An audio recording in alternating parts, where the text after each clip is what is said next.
యది వస్సంశయో యుధి తదా శేషాయుధై సర్వై అసురైర్వినిహన్యతాం.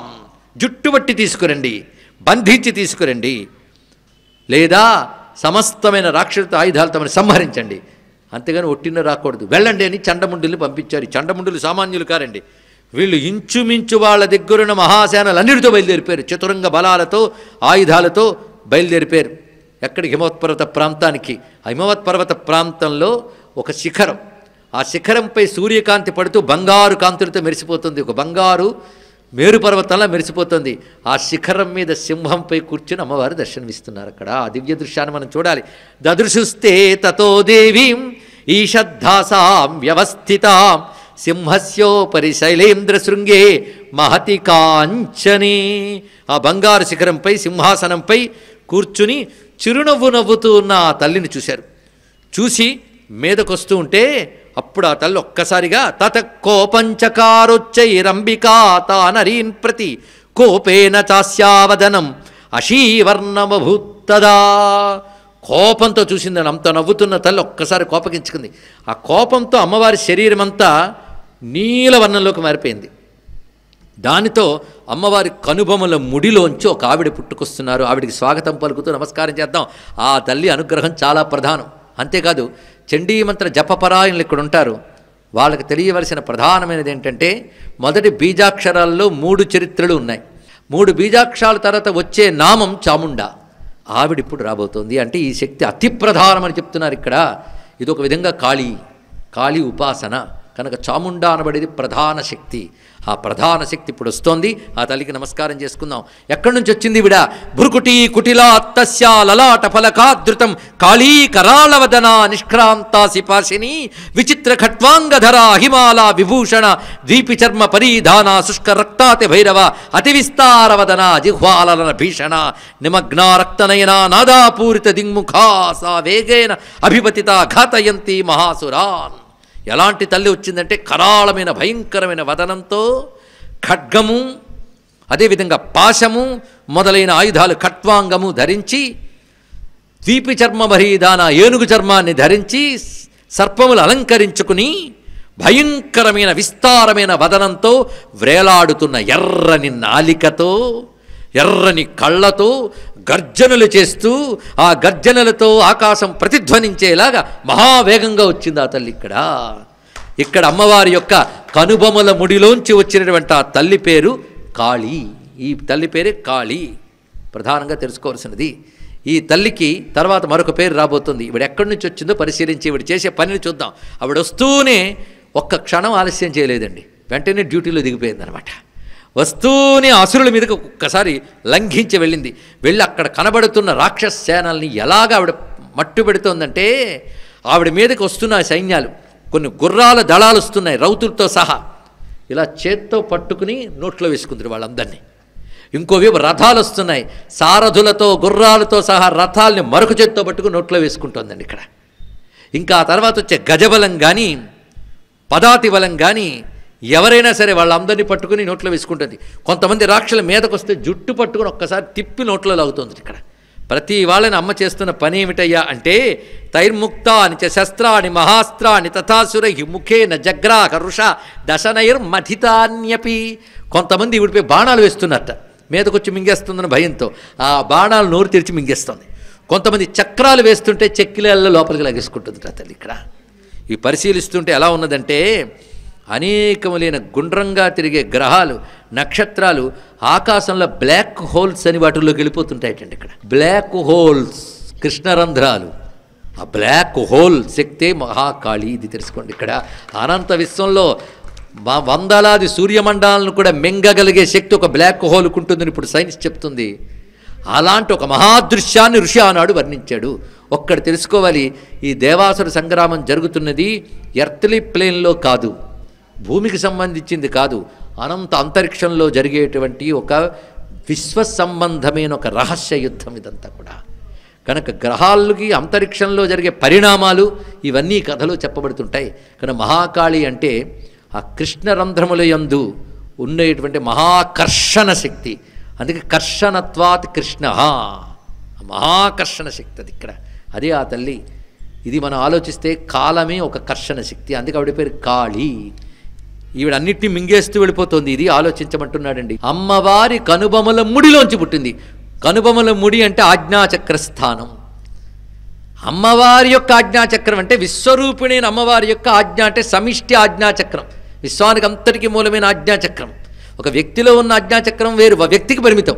సమస్త విశ్వం యొక్క ఆజ్ఞాచక్రం అండి అక్కడి నుంచి వచ్చింది. ఆజ్ఞ అంటే ఆర్డర్, అంతే కదా, శాసనం. అమ్మవారి యొక్క ఆజ్ఞాచక్రం అంటే విశ్వాన్ని శాసించే అమ్మవారి యొక్క శాసన శక్తి నుంచి వచ్చింది ఆ తల్లి. కనుక సర్వాన్ని శాసించగలిగే శక్తి ఆజ్ఞాచక్రేశ్వర జగన్మాత. అంతేకాదు ఆవిడ పేరు కాళీ. కాళీ అంటే కాలమే కాళీ, ఇది తెలుసుకోన్నాడు ఇక్కడ. అన్నిటికంటే పెద్ద శక్తి కాలమే, అవునా లేదా? ఏమంటే మీకు డబ్బు ఉంది, అన్నీ ఉన్నాయి, ఎందుకండి పాప మొహాలు ఏడుపు కొట్ట మొహం అంటే ఏం చేస్తామండి, అన్నీ బాగున్నాయి కానీ టైం బాగోలేదండి అంటాడు ఇక్కడ. కనుక అన్నిటికంటే భయంకరం కాలం. కాలం అనుకూలిస్తేనే అన్నీ అండి, ప్రతికూల మీద ఒక్కటే లేదు. అంతేకాదు చూస్తూ చూస్తూ ఉంటేనే కాలం మార్చేస్తూ ఉంటుంది. నేను యవ్వనంలో ఉన్నాను, బలవంతుడున్నాను అనుకుంటూ అనుకుంటూ ఉంటూనే జుట్టు పడ్డిపోతుంది, ఒళ్ళు వాలిపోతుంది, అవునా లేదా చెప్పండి. ఇక్కడ కాలం మింగేస్తుంది. అది గ్రహిస్తే అహంకారాలు చచ్చి ఊరుకుంటాయి, అవునా లేదా అండి? కాలతత్వాన్ని పరిశీలించండి, అహంకారాలు అణగిపోతాయి.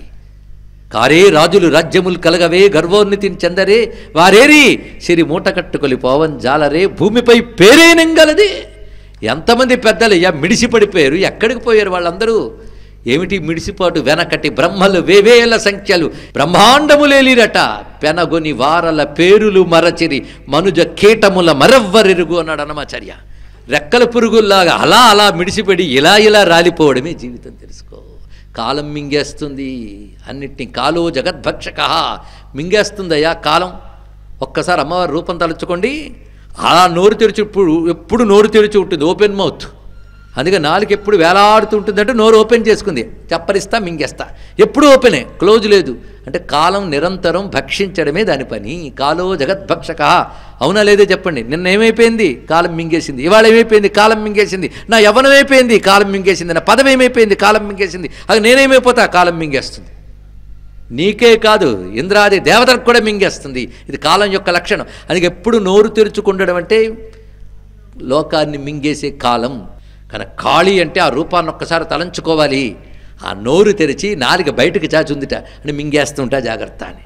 పైగా అమ్మవారి మెడలో పుర్రెల దండ ఉంటుంది తెలుసా?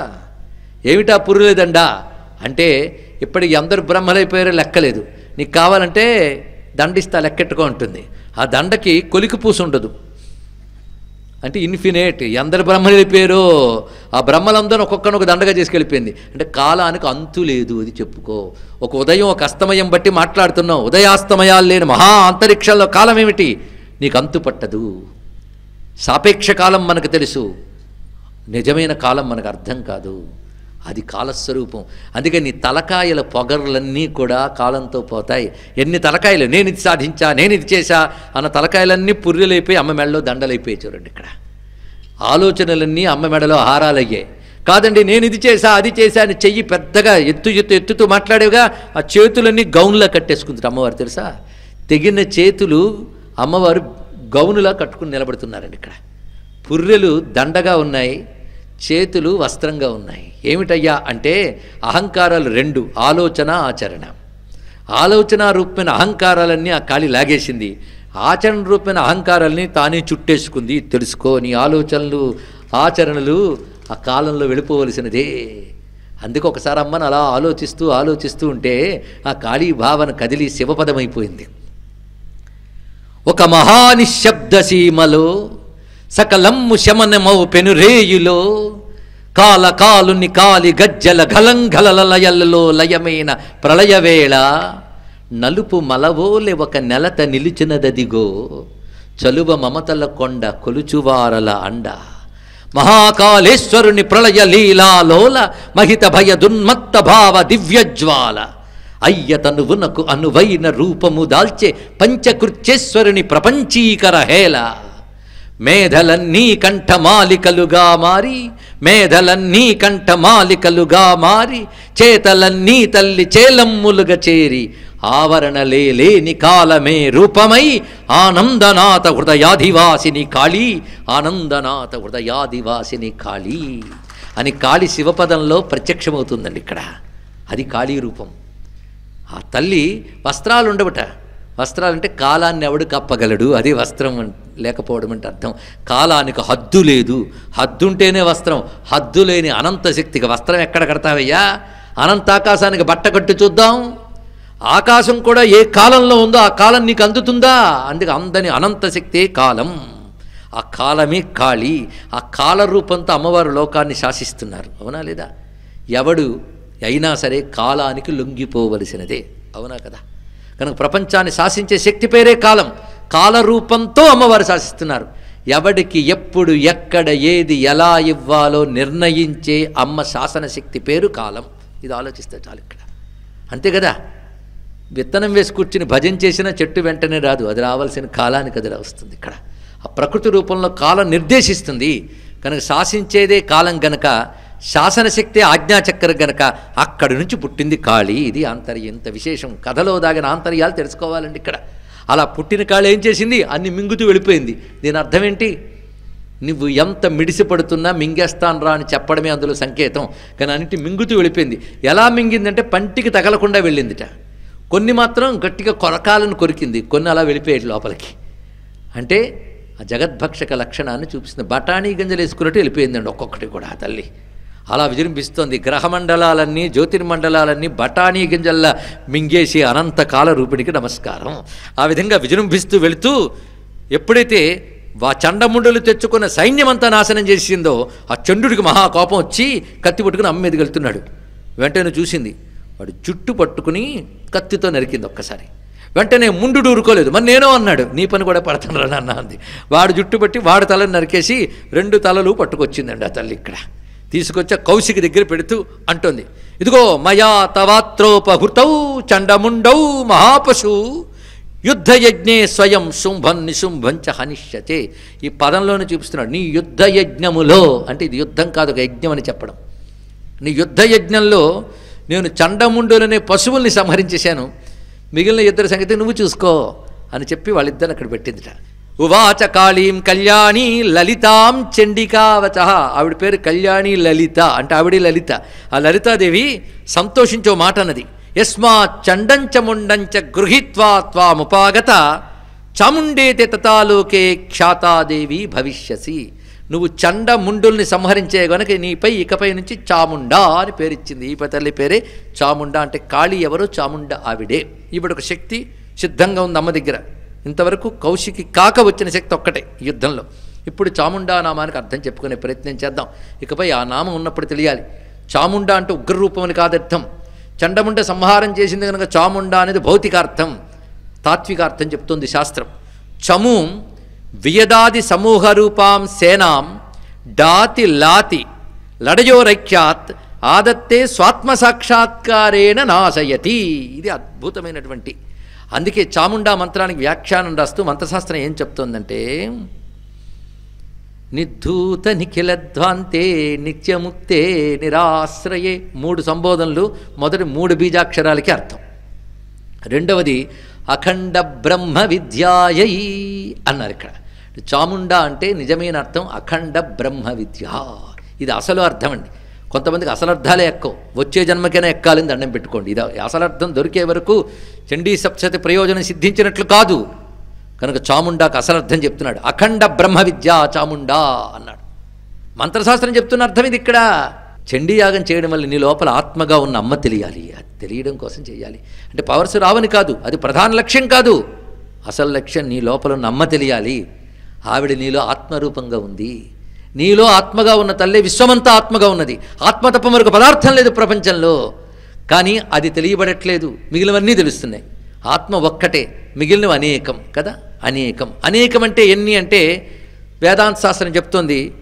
మొత్తం పంచభూతాలు, భూమి, నీరు, అగ్ని, వాయువు, ఆకాశం, పంచతన్మాత్రలు, పంచ జ్ఞానేంద్రియాలు, పంచ కర్మేంద్రియాలు, పంచ ప్రాణాలు, వీటికి మూలమైన అవ్యక్తము, మహత్తు, అహంకారము, ఇవన్నీ ప్రకృతిలో ఉండేవే. ఇవన్నీ ఎన్నో కదా. ఎన్నో అందరికీ కనబడుతున్నాయి. కానీ వీటన్నిటిలో వ్యాపించిపోయిన ఆత్మరూపమైన అఖండ చైతన్యం తెలియబడట్లేదు. కానీ అది తెలిస్తే, ఆ అఖండమైన బ్రహ్మ విద్య తెలిస్తే ఇంకా ఎన్నో అనేవి ఇంకా కనబడవు. ఎన్నో అన్నీ ఒక్కటిగా అయిపోతాయి. కనుక ఎన్నో అనే అనేకం ఏకంలో లీనమైపోతేనే బ్రహ్మజ్ఞానం, అవునా లేదా? ఇది తెలిస్తే చాలు. మళ్ళీ 18వ అధ్యాయంలోకి వద్దాం భగవద్గీతలో. ఏంటంటే మాటికి భగవద్గీతలో గెలుపుతాడు, ఒక్కరోజు కూడా భగవద్గీత చెప్పకుండా లేదు అంటే అది మా భగవద్గీత గొప్పతనం అండి. తెలుసుకోండి, ఇక్కడ సప్తసతిగా చెప్పిన భగవద్గీతకి సప్తశతిగా చెప్పిన చండీదేవి మహాత్మ్యానికి రెండిటికి ఒకటే అర్థం. అనేకత్వం చూస్తున్నంత కాలం నీవు అజ్ఞానివే, ఏకత్వాన్ని చూడడమే జ్ఞానం అని ఒక్క మాటలో చెప్పేశాడు మా స్వామి కృష్ణుడు 18వ అధ్యాయంలో. అవిభక్తం విభక్తేషు తజ్ఞానం విద్ధి సాత్వికం. విడివిడిగా కనబడుతున్న వాటిలో విడకుండా ఉన్న ఏ ఆత్మచైతన్యం ఉన్నదో దాన్ని తెలుసుకోవడమే నిజమైన జ్ఞానము అన్నాడు ఇక్కడ. ఆ జ్ఞానం వచ్చాక అనేకత్వం పోయింది, అవునా లేదా అండి? ఎలాగో అంటే తాడు అని తెలిసాక సర్పం అనే అజ్ఞానం పోయిందా లేదా? ఎక్కడ పోయింది? అందులో లీనమైపోయింది. సర్పం అనేటటువంటి అజ్ఞానం తాడు అనే సత్యంలో లీనమైపోయింది. అలాగే అనేకము అనేటువంటి అజ్ఞానం ఏకమనే సత్యంలో లీనమైపోవాలి. కనుక చము అంటే సైన్యము, సమూహము అని అర్థం. కనుక చము అంటే అనేకత్వం. అనేకత్వం ఏంటంటే వియదాది సమూహ రూపం. ఆకాశాది అనేకత్వము ఏ జ్ఞానం తెలియడం వల్ల అది పోతున్నదో, అనేకత్వం పోతూ ఉన్నదో, డాతి లాతి అంటే పోవుట, లయమగుట అని అర్థం. సమూం డాతి అంటే అనేకత్వమును లయింపజేసుకునేటటువంటి ఆత్మజ్ఞానమే చాముండా అన్నారు. ఇక్కడ ఇది మొత్తం తెలుసుకోవాల్సింది. అనేకత్వం అనే అజ్ఞానం పోయి ఏకత్వం అనే జ్ఞానం కలగాలి. ఆ ఏకజ్ఞానం అఖండ జ్ఞానమే చాముండా. ఇంత అంతరార్థం. ఆత్మజ్ఞానం కలిగితే అనేకమైన ప్రపంచ జ్ఞానం లయించిపోతుంది, బ్రహ్మజ్ఞానమే మిగులుతుంది.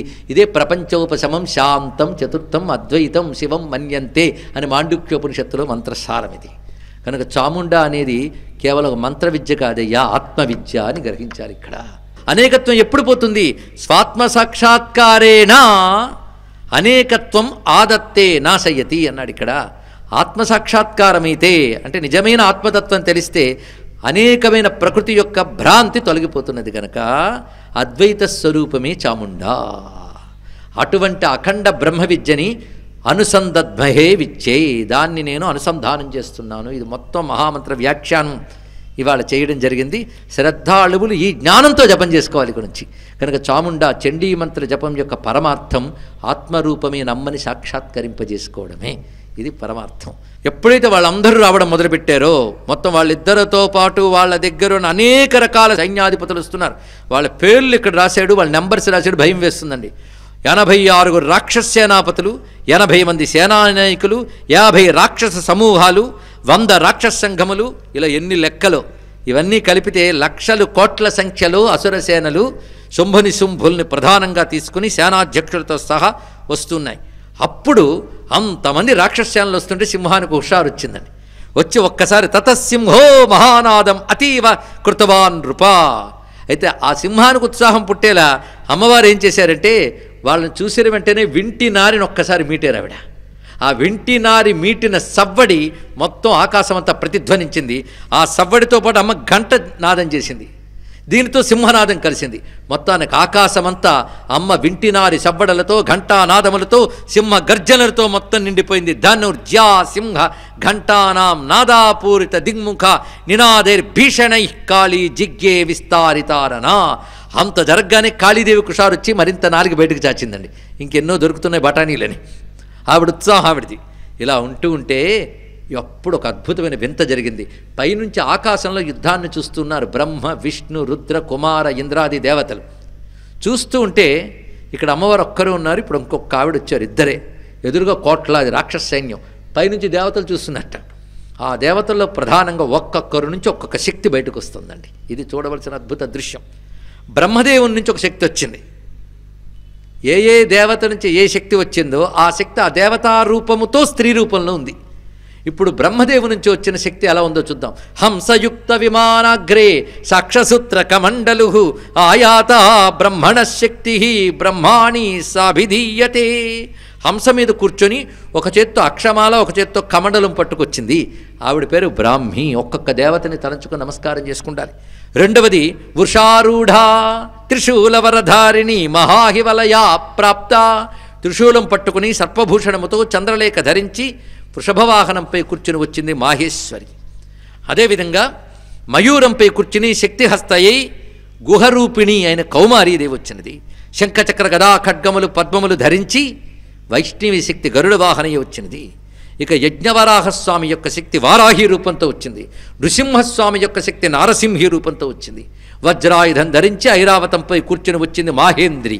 ఈయనకే మరొక పేరు ఐంద్రి. ఈ శక్తులు వచ్చే మొత్తం ఇప్పటికొచ్చినవి 7. ఇందాకొచ్చిన తల్లితో చాముండితో కలిపితే అష్ట, వీళ్ళు సప్తమాతృకలు. ఆ తల్లితో కలిపితే అష్టమాతృకలు. ఇవి మాతృకా శక్తులు. ఈ బ్రాహ్మి, మాహేశ్వరి, కౌమారి, వైష్ణవి, వారాహి, నారసింహి శక్తులున్నాయే, ఇవి ప్రపంచాన్ని నడిపే శక్తులు. ఇవి తెలుసుకోండి, ఎప్పుడు ఉంటాయి. అందుకే ఇంచుమించు ప్రతి ప్రధాన యంత్రాల్లోనూ 8 శక్తులు ఉంటాయి. దిక్కుల్లో 8 శక్తులు. ఆ శక్తి యొక్క స్వరూపాలు భైరవులు. ఇది పెద్ద విశేషమైన రహస్యం. మొత్తానికి అష్టమాతృకల్ని మనం ఇక్కడ తలంచుకుంటున్నాం. సప్తమాతృకలతో కాళీ కలిస్తే అష్టమాతృక. ఇప్పుడు మరో మాతృక రాబోతోందండి. ఈవిడ ఎక్కడి నుంచి వచ్చింది అంటే కౌశికి శరీరంలోంచి ఒక ఆవిడ వచ్చిందిట. అంటే అమ్మవారి ప్రధాన మూలశక్తిలోంచి వస్తుంది. ఆవిడ వస్తూ గర్జన చేసింది. ఆవిడతో పాటు కొన్ని శక్తి శానలు వచ్చాయి. ఆ గర్జనలు ఎలా ఉన్నాయంటే 100 కొలది నక్కలు ఒక్కసారి ఓళ వేస్తే ఎంత భయం పుడుతుందో అలాంటి భయం. అందుకే శివా అనే మాటకి మరొక అర్థం నక్క. శివాశత నినాదిని, 100 కొలది నక్కలు ఓళలు పెడుతున్నట్టు వచ్చింది ఆవిడ. అటువంటి ఆవిడని దగ్గరికి పిలిచి అమ్మవారు చెప్తూ ఉన్నారు, నువ్వు ఒక్కసారి వెళ్ళి ఆ శుంభని శుంభులతో చెప్పు, నీకు ఆయువు మూడిందిరానైనా, ఇప్పటికొక్క అవకాశం ఇస్తున్నాను నీకు. ఒకవేళ బ్రతికి బట్ట కట్టాలి అనిపిస్తే మొత్తం నువ్వు ఎవరెవరి దగ్గర ఏవేవి దోచుకున్నావో ఆయా సంపదలు ఆ దేవతలకిచ్చి వాళ్ళ రాజ్యాలు వాళ్ళకిచ్చి నువ్వు పాతాళానికి పో. ఒప్పుకోలేదనుకో నాతో యుద్ధానికి వచ్చి మరణించు. ఈ రెండిట్లో ఏదో ఒకటి ఎంచుకో అన్నారు. వెంటనే వాళ్ళు మహా కోపం వచ్చి యుద్ధానికి సిద్ధపడ్డారు. ఇదివరకు 2 దూతలు చేసినట్టే చేశారు వీళ్ళు కూడా. హనుమంతుడు ఇదే మాట చెప్పాడు, రావణుడు వెళ్ళలేదు.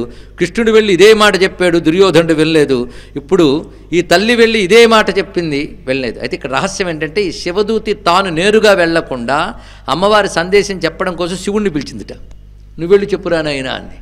ఎందుకంటే దౌత్యం నడపడంలో నువ్వు గట్టివాడివి. దూతాయచ ప్రహితాయచ అంతా ఫెయిల్యూర్ దౌత్యమే. ఇంత వెళ్ళి చెప్తే వాళ్ళు యుద్ధానికి వచ్చారు. కాదు, యుద్ధానికి వచ్చేటట్టే మాట్లాడారు. అది తెలుసుకోవాల్సిన. హనుమంతుడు వెళ్ళాడంటే రావణుడు బుద్ధిమంతుడైపోతాడని ఆశతో వెళ్ళలేదు, రావణుడు దెబ్బతినాలని ఆశతో వెళ్ళాడు. కృష్ణుడు వెళ్ళాడంటే దుర్యోధనుడు బుద్ధిమంతుడైపోతాడని ఆశతో వెళ్ళలేదు, వాళ్ళ నాశనం కోసమే వెళ్ళాడు. అలాగే శివుడు ఇప్పుడు దూతగా వెళుతున్నాడంటే శుంభని శుంభులు బుద్ధిమంతులైపోతారని వెళ్ళలేదు, వాళ్ళకి ప్రాణం మూడిందని చెప్పడానికి వెళ్ళాడు. ఇక్కడ ఇప్పుడు వెళ్ళిన వాడు సాక్షాత్ శివుడే దూతగా వెళ్ళాడు. మొత్తానికి వచ్చిన ఆవిడ శివుణ్ణి దూతగా పంపింది కనుక ఆవిడ పేరు శివదూతి అని పేరు. శివుని దూతగా పంపింది. కలిసిన వైనం చాలా అద్భుతంగా వర్ణించారు. కానీ శుంభని శుంభులు చూస్తూ ఉంటే ఈ యుద్ధం చాలా భయంకరంగా ఉంది అనుకున్నారు. పైగా ఇప్పుడు వచ్చిన మాతృకులు చాలా బలి యుద్ధం చేస్తున్నారండి. వాళ్ళతో పాటు కొన్ని సేనలు ఉన్నాయి. అందులో బ్రాహ్మి ఏం చేసిందంటే కమండలం పట్టుకుంది కదా, ఆ నీళ్లు కొంచెం చేతిలో వేసుకుని మంత్రించి విసిరింది. ఆ నీటి చుక్కలు ఎవరెవరి మీద పడుతున్నాయి వాళ్ళందరూ దగ్ధమైపోతున్నారు. అంటే మంత్రజలంతో ఎందరినో సంహరించింది బ్రాహ్మి. ఆవిడ ఆయుధం అది. కనుక వేదము తెలిసిన వారి చేతులు ఆయుధం మంత్రించిన జలమే. తెలుసుకోండి, అదే మహాయుధం. ఆ మంత్రించిన జలంతోనే బ్రాహ్మి విసిరింది ఇక్కడ. ఇక మాహేశ్వరి త్రిశూలంతో అనేక మంది రాక్షసులను సంహరించింది. ఈ కథలు ఊహించుకోవాలండి, వాళ్ళందరూ చేస్తున్న లీలలు. అందుకే సప్తశతి అలా కూర్చొని పాఠం చేస్తున్నా, వింటూ ఉన్న దృశ్యం మనసులో మెదలాలి. అప్పుడే నిజమైన పారాయణ. అను మాహేశ్వరి త్రిశూలంతో అనేక రాక్షసులను సంహరించింది. వైష్ణవి సుదర్శన చక్రంతో సంహరించింది. కార్తికేయ శక్తి అయిన కౌమారి శక్త్యాయుధంతో సంహరిస్తూ ఉంటే, ఇంద్రశక్తి వజ్రాయుధంతో కొడుతూ ఉంటే, వారాహీదేవి ఒకవైపు చక్రంతో ఎందరినో సంహరిస్తున్నది, ఇంకో ముట్టెతో కొడుతూ ఉన్నదిటండి. అలా ఎందరినో సంహరిస్తున్నది వారాహి. ఇక నారసింహి గర్జన చేస్తూ ఎందరినో సంహరించింది. గోళ్లతో చీల్చుతూ ఎందరినో సంహరిస్తున్నది నారసింహి. ఇక శివదూతి ఎలా అంటే అట్టహాసాలు చేస్తుందట. ఆ శివదూతి అట్టహాసాలతో రాక్షసులు మూర్ఛిపోయి మరణిస్తున్నారు. ఇక్కడ ఇలా ఒక్కొక్క శక్తి ఒక్కొక్క విధంగా మొత్తం 9 శక్తులు మాతృగణము విజృంభిస్తున్నాయి. ఇది మాతృగణం క్రుద్ధం మర్దయంతం మహాసురాన్ దృష్ట్వాభ్యుపాయేర్వివిధైర్నేషుర్దేవారి సైనికా.